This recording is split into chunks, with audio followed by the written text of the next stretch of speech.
밀림이라는 말을 듣게 되면 일반적인 성도들은 우선 정신질환자와 같이 미쳐서 거리를 헤매거나 폭행을 하며 돌발적이고 충동적인 행동을 함부로 하는 사람으로 생각할 것입니다. 또는 무속인들이 겪는 신병이나 무병처럼 원인을 알 수 없는 병을 앓는 정도로 생각하는 게 일반적인 것입니다. 그러나 이렇게 증상이 밖으로 드러나 누구라도 쉽게 귀이 들렸다고 판단할 수 있을 정도로 심각한 경우는 흔하지 않습니다. 저는 강동구에 사는 최암흑의 안수 집사입니다. 제가 간증을 하는 것은 저같이 영적인 무지 가운데 살면서 고통을 당하는 분들이 얻기를 바라고 간증을 합니다. 저희 형제는 6남매입니다. 6남매 중에 저만 예수를 믿습니다. 총각 때 지금 집사람을 만나 예수를 믿게 되었습니다. 그런데 저만 가난하게 사는 것입니다. 그것뿐만 아니고 허리 디스크스를 3번이나 받았습니다. 이것도 별 문제가 되지 않았습니다. 이제 사업이 되지 않았습니다. 칼국수집을 경영하는데 매달 적자라 보증금을 거의 다 까먹어갔습니다. 너무 고통스러워 기도원에 갔다가 충만한 교회에서 문제를 해결받은 성도를 만나게 되었습니다. 서로 대화를 하다가 알게 되어 충만한 교회 집회에 참석을 했습니다.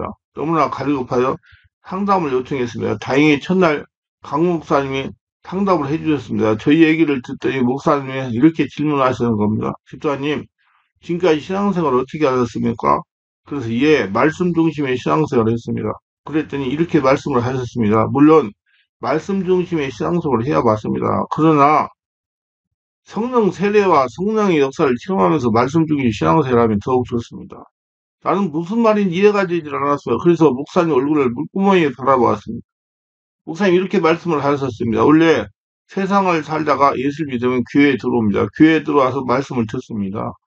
말씀을 듣고 기도하다가 보면 성령이 세례를 받게 됩니다. 성령의 세례를 받은 후에 세상에서 받은 상처와 자신이 자아 혈통으로 타고 내려온 귀신이 영향을 치유받아야 온전하게 하나님의 복을 받으며 살아갈 수가 있습니다. 이 성령 세례 받은 사람부터 집사님이 지금 당하는 문제가 치유되는 것입니다. 그러면서 집사님이 성령 세례는 받으셨습니까? 질문하는 겁니다. 그래서 그런 체험은 없이 그저 말씀 중에 신앙생활을 했다고 대답했습니다. 목사님이 말씀하시기를 성령 세례를 받아야 됩니다. 성령 세례를 받고 성령 충만을 받고 치유받아야 14년 같이 예수를 믿어 불필요한 고생을 하지 않습니다. 성령 세례 받으면서 그 문제가 해결되기 때문에 그래서 내가 목사님에게 이렇게 말했습니다. 목사님, 예수만 믿으면 구원받고 만사 형통하게 지내다가 천국 가는 것 아닙니까? 전 지금까지 목사님들에게 이렇게 듣고 배웠습니다. 그랬더니 구원은 예수만 믿으면 되지만 성화는 말씀과 성령으로 치유받으며 노력을 해야 되는 겁니다. 집사님 몇 주 다니면서 말씀을 듣고 성령으로 세례를 받고 성령을 깨달아서 영적인 사고를 하시기를 바랍니다. 순종하는 마음으로 2주를 다녔습니다. 2주 동안 내가 지금까지 30년을 믿음 생활하면서 체험하지 못한 성령의 뜨거운 불새에 성령 세례 충만 손이 오그라들고 찌릿찌릿하고 기침이 나오고 울고불고하는 불새를 받았습니다. 방기도가 열렸습니다. 말씀을 듣다가 내가 우상수여한 것이 생각이 났습니다. 성령께서 알게 해주신 겁니다. 무언가 하면 제가 어렸을 때 몸이 아프면 어머니가 무당에게 데리고 갔습니다. 가서 머리에 이상한 물건도 쓰게 했습니다. 무당에게 이름도 올렸습니다. 그것이 그때야 생각이 나는 것입니다. 성령께서 깨달아 알게 하는데 이것 때문에 너 지금 고생하고 있다고 알려주시는 거 성령 세례 받으니까.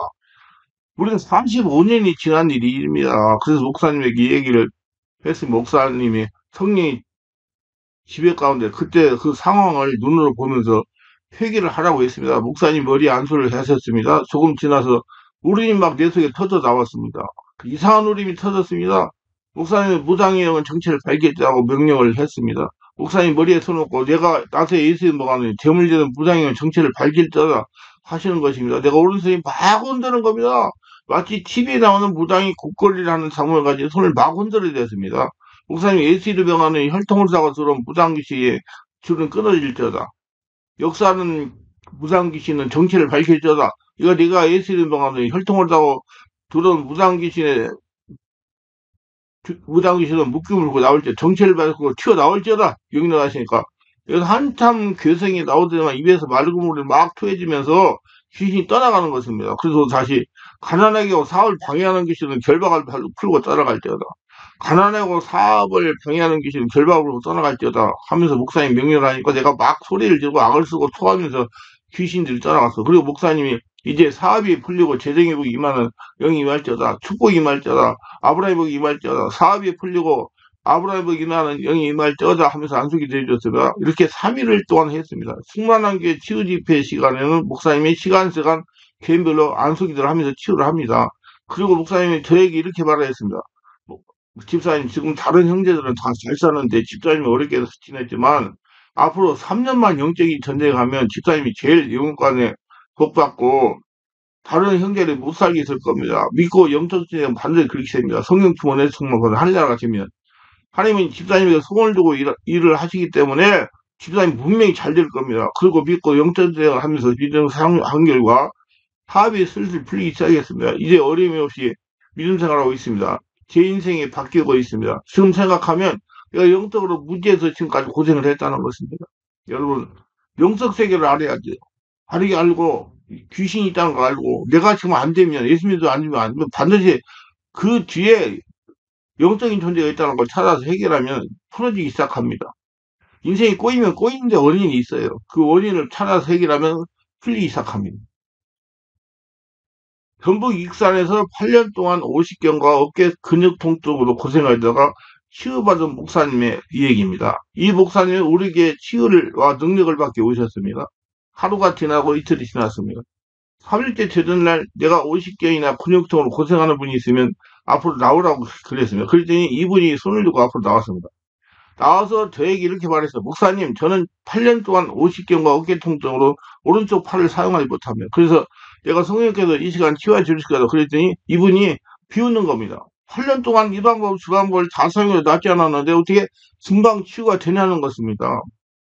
내가 아무 소리도 하지 않고 어디가 아프냐고 하니까 오른쪽 팔이라는 것입니다. 그래서 내가 어깨에 손을 대니까 하면서 계속 걸리죠. 이제 귀신의 집이 있으니 손을 대니까 계속 걸리죠. 아프 통증 말도 못하게 칼로 째는 것 같이 아파요. 아프다는 오른쪽 어깨에 손을 얹고 본인이 호흡을 들이쉬고 내쉬고 한동안 그렇게 기도를 하고 손을 대고 있으니까 이제 성령의 불이 그 안에 막 들어가고 성령이 지배하고 있었어요. 어느 정도 성령이 장악을 지배했습니다. 원래 오십견이나 근육통은 성령의 불을 집어넣어가지고 성령이 장악되면 금방 치유가 됩니다. 불을 집어넣는 방법은 숨을 들이고 내뿜으면 거기다 사이에다가 손을 대는 거예요. 그러면 그 안에서 이제 성령의 역사가 일어나기 시작해요. 내가 목과 어깨를 잡고 팔과 연결된 신경과 인대 지스크는 제자리에 들어갈 때가 명령했습니다. 그러면서 성령의 감독을 받으니 성령께서 어깨를 악한 영이 자꾸 누르고 있으니 귀신을 물리쳐난 겁니다. 그래서 어깨를 잡아서 50개를 일으키며 귀신의 정체를 밝히다 했더니 기침을 하면서 팔이 막 돌리다가 흔드는 겁니다. 팔을 쫙 돌려요. 뺑을 뺑뺑 그 아픈 팔을 앞으로 올리지도 못하는 팔을 성령께서 역사하는 게 눈으로 보였습니다. 그래서 성령님 더 강하게 역사해 주옵소서 하면서 계속 성의 역사를 요청하고 강하게 역사해 주실 것을 명령을 했습니다. 조금 지나자 팔은 등은 약해졌어요. 약해졌다는 건 근데 완전히 그 50개 일으키려고 근육통 일으키는 귀신이 제압이 된 거예요. 성령의 권능에서 50개를 일으키는 질병이 제압을 당한 것입니다. 내가 명령해서 지금 이렇게 팔을 흔들었던 더러운 질병이건 떠나갈지어다 하니까 기침을 사정없이 한동안 했어요. 기침이 막 잠잠해졌다 하셨습니다. 그래서 목사님이 팔을 올려보라고 했어요. 그랬더니 어깨 통증이 있어 올리지 못하겠다는 거다. 그래서 내가 다시 어깨 손을 얹고 어깨 통증 일으키는 귀신 예수 이름을 뭐 떠나가라 했더니 막 솔리고 떠나갑니다. 그러면 기침을 막 했어요. 나는 계속 어깨에 손을 얹고 뿌리까지 빨리져라 명령했습니다. 한 5분 동안 기침을 하다가 멈췄어요. 그래서 목사님에게 팔을 올려보라 했더니 머리에 뚝 올리는 겁니다. 통증이 없으냐고 했더니 약간 어깨에 통증이 남아있다는 거예요. 그래서 어깨에 손을 얹고 통증 완전히 치유될지라고 한참 안수라고 팔을 올려보니까 잘도 올리는 겁니다. 8년 동안 고생하던 오스건과 어깨 통증이 단 20분 만에 치유가 된 겁니다. 이렇게 죽기는 오스건과 어깨 통증이 치유합니다. 그래서 이런 걸 알고 여러분 사역을 하세요. 뭐 귀신은 질병이 뒤에는 반드시 영적인 문제, 영적인 눈이 열려야 됩니다. 카리스마로 영적 세계를 지배하는 법 책을 읽어보세요. 우리는 외적으로 분명히 나타난 이런 증상 외에 다른 증상에 대해서는 별로 아는 바가 없을 겁니다. 우리는 귀신 들림이라는 말 하나뿐이지만 표현은 두 가지가 있습니다. 우리가 일반적으로 알고 있는 귀신 들림 현상을 표현하는 말입니다.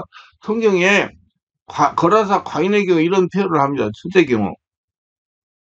다음으로 표현하는 경우가 있는데 귀신과 같은 행동을 하는 경우에 사용합니다. 즉 귀신의 행동은 그대로 몸을 옮기지만 정신은 온전합니다. 겉으로 보면 건강한 사람들의 행동은 귀신짓 하고 여기 무당 같은 것들이에요. 정상적인 사람의 행동이라 볼 수 없는 행위도 하면서도 아무런 가책이 느끼지 않습니다. 귀신의 영향을 받는 사람과 같다고 할 것입니다. 행동으로 나타난 이런 증상을 가진 사람들은 타인에게 드러나지만은 질병으로 고생하는 사람의 경우는 귀신처럼 생각하기 못하는 경우가 많습니다. 그래서 무병이라고 신병이라고 그러잖아요. 성경에 기록된 간질병 환자의 경우 그 아버지가 병을 고침받으려고 아들을 데리고 주님께 왔습니다. 그때 주님은 꾸짖어서 귀신을 쫓았어요. 간질병을 들어안고 있으면 그 원인은 귀신 들렸던 귀신 떠내고 간질병이 났었잖아요. 병원에 가면 원인을 밝힐 수 없는 질환의 대부분이 귀신 들림이라고 생각해도 좋을 정도로 귀신 들림에 대한 진료는 광범위합니다. 무병 신병에 대해서 제가 그 설교에 가서 올린 것들 많이 있어요. 그거 다 들어보세요. 끊임없이 고통이 찾아오지만 원인을 알지 못해서 치료를 하지 못하고 고통을 당하며 살아갑니다. 이와 같은 귀신 들림의 질병은 당사자가 귀신 들림에 관한 지식이 조금만 있으면 알 수 있습니다. 이 영을 구약에서는 누아라는 표현을 사용합니다. 이 단어는 바람이라는 뜻이에요. 바람 안 보이잖아요. 왜 바람이 안 보이지만 살아있어서 나무까지 흔들리잖아요. 마찬가지 귀신도 살아있기 때문에 네 안에서 문제가 일어나고 나를 통해서 이 역사가 일어나고 신약에서 성령이 처음 사람들에게 임하는 마가 다락방 오순절 사건에서 볼 수 있어요. 이제 성령이 강력한 임자는 마치 급하고 강한 바람처럼 임하가지고 그것도 하나씩 하나씩 임했다고 하세요. 한 사람이 하나씩. 성령이 우리 몸에 임할 때 우리 종종 바람 같은 느낌을 받습니다. 악령이 영이기 때문에 이들 우리 몸에 들어올 때 우리는 바람과 같거나 때로는 벌레가 기어들어온 것 같은 느낌을 받습니다. 어떤 분이 그런다고 자기 아버님이 당뇨병과 혈압이 좀 있었는데 장례식장 가가지고 막 악을 쓰고 막 해가지고 막 하는 사람 발정이 돼가지고 그랬다고. 그래서 제가 그건 장례식장 역사는 귀신이 접신된 겁니다. 저는 그 우리 성도들 절대 장례식장에 병약한 사람, 허약한 사람, 임산부, 수술하고 난 바로 있는 사람, 이런 사람 가지 못하게 합니다. 몸이 약하기 때문에 귀신이 접신될 수가 많아요. 왜 장례식장 가서 귀신이 많이 돌아다니기 때문에. 그래서 우리 관리를 하세요. 그리고 밖으로부터 무엇인가 자신의 몸으로 바람이 스며들면 마치 우리가 감기 몸살을 겪을 때 좀 그렇게 느껴집니다. 찜질방 같은 더운 곳에서 땀을 흘리고 있다가 갑자기 밖으로 나가면 섭섭한 한기를 느낍니다. 감기 몸살은 이렇게 해서 찾아가는 것처럼 귀신이 자신 몸에 들어오는 순간 그가 비슷한 느낌을 받게 되며 그 즉시 몸이 좋지 않거나 가슴이 답답하게 머리가 어지럽거나 우울해지거나 의욕이 사라지는 등 귀신에 대한 병증이 다양하게 나타나는 거예요. 이게 성령께서 우리한테 영한테 알려줘가지고 영이 이성에게 육에게 알려준 거예요. 귀신이 들어왔다 치워라고. 근데 뭐 무지해가지고 그냥 지나버리니까 그 귀신이 집을 돼가지고 고통을 당하는 거죠. 극심한 노이레나 우울증 증상이 나타나는 것은 귀신이 들어오면 우선 기분이 묘해지며 가라앉습니다. 차분해지는 정도가 모든 의욕이 사라지고 기분이 떠오르지 않는 거예요. 몸이 무거워지고 여기저기 아프기 시작합니다. 가슴이 답답하다 못해 죽을 것 같은 고통이 찾아옵니다. 뭐라고 분명히 설명할 수 없는 묘한 통증과 답답함은 숨이 막힐 것 같지만 실제로 숨이 막히는 것은 아닙니다. 일종의 공황장애 같은 거죠. 공황장애를 앓는 사람 막 숨이 막히는 것 같은데 숨을 쉬어요. 그래서 숨 막힌다고 막 그러거든요. 뭐, 응급실 가면 별것도 아니라고 그러지. 나중에 산소기계 되고 있어요. 숨을 못 쉰다고 그러니까, 뭐 숨을 쉬는데 뭐, 왜 더러운 귀신이 그렇게 그런 공황장애 증상을 일으키는 기 때문에.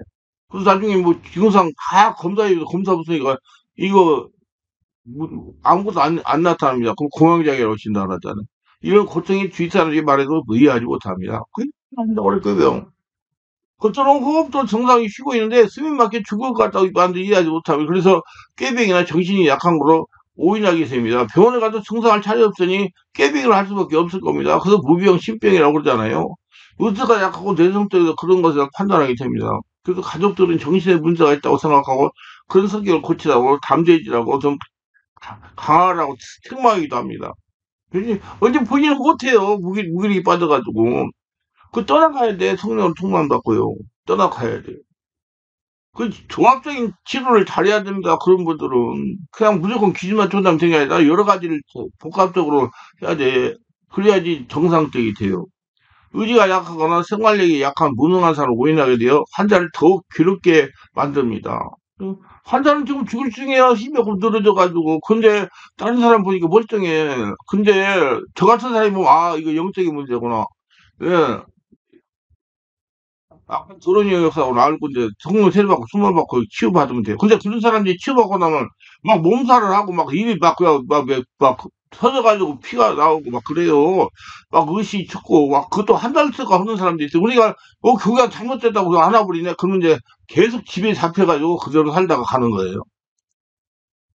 그러면 기회서라도 와야죠. 그러면 한 달 정도 지나고 나서 그게 다 없어지거든, 정상. 언제 그러면 바꿔져가지고 모든 것이 다 바꿔져 정상으로 돼버려요. 이게 하루아침에 되는 게 아니에요. 잘 알으세요. 그래서 환자는 힘이 없어 죽겠는데, 주변 사람들은 사회성에 문제가 있다고 생각하고 사람들이 그들을 피하려고 합니다. 겉보기에는 의소침하고 무능하고 무기 활동하지 못하기 때문에 사람들이 가까이 하지 않습니다. 사람 눈에 안 보이니까 영이 안 보이잖아요. 당장 가인율과 심한 우울증과 공황장애 죽고 싶어집니다. 그런데 불구하고 누구도 이 질환을 귀인을 위한 것이라고 생각하지 못하고 단순히 기질적이나 정신적인 문제가 있는 부정 환자를 넣은 것입니다. 가족들은 무능히 다돌리며 정신에 문제가 있는 사람을 생각하고 자주 책망하게 됩니다. 가족들이 이와 같은 올바르게 받은 대응을 인해서 더욱 괴롭힘을 당하게 됩니다. 여러 가지 정신과 질환처럼 보이는 기준이면 당사자를 괴롭게 할 뿐만 아니라 가족들까지 고통을 당하게 됩니다. 정신을 잃는 것도 아니기 때문에 귀신들이라고 생각하지 못하는 거 그걸 모르기 때문에 사람 멀쩡한데 자꾸 힘이 없다 뭐하다 자꾸 그러거든요. 그러니까 그래요. 저 같은 사람이 보면 아 이거 영적인 문제구나 알고요. 상처 스트레스에서 그런 거요. 그런 뇌세큐하고 성인세례 받으면 치유가 되잖아요. 전문가 찾아가셔야 돼요. 그 어떤 분이 전화가 왜 그래요? 목사님 그런 병 알아보자. 나는 불안장애 뭐 영적 질병 잘 아, 3년이나 고생했습니다. 그래서 환자들 잘 이해를 합니다. 목사님 저도 그렇게 고생하는데 목사님 이해를 못해요. 그런 병이 안 걸려봐가지고 그렇게 얘기했더라고요. 그래서 저는 환자들 참 긍정하게 보고 해요. 또 사역을 25년 동안 그런 사람들 만나가지고 이런 증상 귀신님 이전에 초기 증상은 마치 가벼운 노이로처럼 자꾸 까닭없는 짜증이 나고 때로는 이유 없는 충동이 쏟아나고 활기가 나고 분노가 나고 조금만 소리만 더 막 속에서 분노가 올라오고 자신이 내면에 자신의 의지와 상관이 없는 어떤 생각과 충동이 자신을 조정하는 것 같다고 느낄 간헐적으로 받게 되다가 하지 말을 일을 어처구니없이 해버려 당하기도 합니다. 자신의 의지적 속마음과는 달리 어떤 충동이 일어나 순간 행동하게 되어 후회합니다. 이런 경우에 대부분 사람들은 이런 말을 합니다. 내 정신이 아니었나 봐. 그럼 그 순간 더러운 영이 당하게 돼 자기 정신이 아니었지. 사람은 그런 상식적인 행동을 돌발적으로 하는 그 사람이 돼요. 그럴 수도 있지. 사람이란 누구나 정신 나간 짓을 할 때가 있다니까. 그러면서 더 그렇게 이해해 줍니다. 그러나 이런 일이 한두 번으로 끝나는 것이 아니라 계속 자꾸 빈번해지는 게 문제가 되는 겁니다. 이쪽으로 실수를 자주 하게 되면 사람은 그때부터 그 사람을 온전하게 못한 문제가 있는 사람이 여기입니다. 그러나 이것이 귀신을 위한 것이라는 생각은 전혀 하지 못합니다. 왜냐하면 귀신 설명에 관한 지식이 거의 없기 때문에 지금 귀신에 대해서 몰라요. 교회도 모르고요. 세상도 모르고요. 그러면 뭐 무병신병이 있으면 무당한테 가서 귀신하고요. 아니 심지어 우리나라 계엄을 한포하는데 무당한테 굴렸다 하잖아요. 6대4니까 7대4니까 가가지고 아 안타까워요 정말. 생피해요. 지금 21세기인데 안타까워 진짜. 어린 나라가 뒤에 보세요. 미개의 나라라고 그러지. 아주 머리가 어지럽고 생각이 떠오르야 할 정도 머릿속에 안개가 끼인 것처럼 불틈하고 혼란스럽습니다. 만성수고 늘 시달리며 가슴이 가까워합니다. 때로는 가슴 쪼여드는 협진증 증후가 통증을 느낍니다. 메스가 호흡이 나옵니다. 참을미 하는 것이 속이 울렁거리며 머리가 어지럽습니다. 깊은 호흡은 다소 안정이 되지만 쏟아진 그런 증상이 찾아옵니다.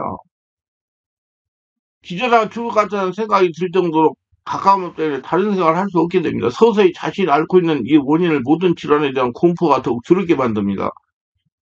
바람처럼 또는 파도처럼 증상이 애도가 밀려오는 것을 느낍니다. 마치 흉악한 존재가 자신을 위협하려고 서서히 다가오는 것을 느낄 때 오는 공포심이나 그렇게 옥죄든 두려움으로 인해 정상적인 생활을 할 수 없게 되어가는 것입니다. 우울증, 노이로제, 강박증, 피해망상, 공황장애 등한 정신과 질환처럼 보이는 귀신 등과 자진 충동과 거친 언행과 하나에만 그토록 몰입하는 자아몰입증과 같은 떨림 현상을 나타납니다. 사람을 기피하고 소극적으로 변하게 됩니다. 사위와 서서히 단절된 삶으로 나가며 사람을 만나는 걸 두려워하는 대인공구조 같은 심리적 현상이 나타납니다. 자신의 정신을 그대로 유지하면서 육신과 마음의 질병, 고통을 당하는 이와 같은 귀신들은 다른 배우로 오인하거나 성격에 문제가 있기 때문에 판단하기 때문에 귀신 쫓아내지 못하고 세월을 보내요. 반성하기 있을 때 적어도 5년 이상 이런 증상으로 시달림 받는 경우 환자는 악습에 물들어 버립니다. 아니 귀신 집을 지어버린 거예요. 사람은 갖고 노는 거예요. 그러면 이런 거 악습을 끊지 않으면 귀신 물러가지 않고요. 집중 치료를 계속 해야 돼요. 삶의 의욕이 그 게임에 빠져 살아가는 중독수 매니아들의 경우에도 역시 귀신 들림에 있습니다. 삶을 돌아보지 않고 오로지 게임에만 세월을 보냅니다. 이런 사람들 일본에서는 오타큐라고 부르고 미국에는 긱스라고 표현하며 우리는 요즘 이들을 팬이라고 부릅니다. 정상적인 대화되고 생각도 하지만 행동은 정상적이지 않습니다. 병직을 할 정도로 한쪽으로 극심하게 쏠린 이들에게 귀신 들림을 점검해 봐야 됩니다. 말 못하는 고통으로 괴로워하는 많은 사람들의 비결은 귀신 들림이 있어요. 영적인 역사가 있어요. 분명히 있어요. 그걸 관심을 가지면 보여요. 귀신 들림은 일종의 병입니다. 질병에는 원인이 꼭 그 원인을 치유하기 위해 적당한 약물을 사용합니다. 귀신 들림 처방은 축사와 악습의 거리를 끊고 성령 세례받고 충만받게 하는 거예요. 정신을 잃게 하는 귀신 들림의 영향을 내쫓을 수 있습니다. 그러나 정상적인 생각과 판단할 수 있는 상태의 귀신 들림은 명령으로는 치유가 되지 않습니다. 그래서 장사자가 그래서 성령세를 충만받고 기도를 오래 해가지고 온전히 할례가 돼야 돼요. 그리고 당사자와 귀신 사이에 성령의 신호체계를 허물지 않으면 안 됩니다. 성령과 우리 사이에 맺어진 신호체계는 신앙 고백이에요. 주여 예수님 사랑합니다요. 성령의 임하소서. 그에 따른 신호로 찬양과 기도와 예배 등이 있어. 우리는 이 신호를 통해서 성령과 지속적인 관계를 유지합니다. 그래서 꼭 거룩한 성도로 살아라, 거룩한 성도로 살아라 그러는 거예요. 이런 신호를 하지 않으면 성도 관계는 끝나는 것입니다. 이와 같이 마찬가지로 자신은 모르게 귀신과 맺어진 신호체 악습을 끊어야 됩니다. 게임에만 몰두하는 경우는 게임을 하지 말아야 되고 얼마나 끊어야 아마도 천국 갈 때까지 끊어야 돼. 귀신 들린 사람도 어렵지만 축사한 사람도 기도가 어려운 문제가 아닙니다. 그러니까 저같이 월화금토에 계속 와서 기도하게 만들어야 돼요. 그러면 없어지게 돼 있어요. 한량은 되면 없어져. 저거 그랬잖아요. 내가한테 예수 믿는데 문제가 있는 거 여러 가지 질병이 있고 뭐 불치병이 있고 뭐 신병이 있고 무병이 있고 가난하고 물질 문제가 있고 모든 것은 나를 하늘나라 만들라는 하나님의 섭리다 생각하고 하늘나라 지금 다 떠나간다. 그래서 반드시 성령의 깊은 임재가 있어야 그런 귀신이 떠나갑니다. 성령의 깊은 임재를 삼아 들 성령으로 충만해야 돼. 그 성령 충만. 그래서 기도를 많이 해야 돼요. 우리 집중력 온몸 치우기도 계속 와서 하세요. 그래가지고 그리고 교회를 그런 교회 가서 신앙생활 하세요. 그래야 담임 목회자가 그 점검하고 오고 그 뭐 이상 있을 때 알려줘가지고 대처할 수가 있어요. 모르면 음, 잘못되니까 예를 들어서 뭐 그렇게 가서 치유받았는데 집에 돌아가니까 온몸이 뭐 열이 나고 뜨겁고 입이 막 불을 트고 그다음에 감기 몸살이 의식이 떨리고 그러니까 아 이거 잘못됐구나 해서 안아버리면 이제 끝장나는 거예요. 이건 성령 세례받고 난 다음에 증상이 일어나는 것인데 잘 몰라가지고 그런 것을 잘 전문가한테 알아가지고 해결하려고 노력해야 돼요. 뭐 그래야지 정상적인 절대 그 세상 방법으로 해결이 안 됩니다. 아무리 가지고. 아무튼 오늘도 저희 설교 끝까지 시청하시면 축복하고 구독, 좋아요, 알람 설정 공유하시는 분들 축복하시고 성령으로 세례받고 충만받아 자신이 일어나는 모든 현상을 잘 보고 분별해서 영적인 것들을 잘 해결하고 고치는 복된 역사를 체험하게 하여 주시옵소서. 예수님 이름으로 기도합니다. 아멘.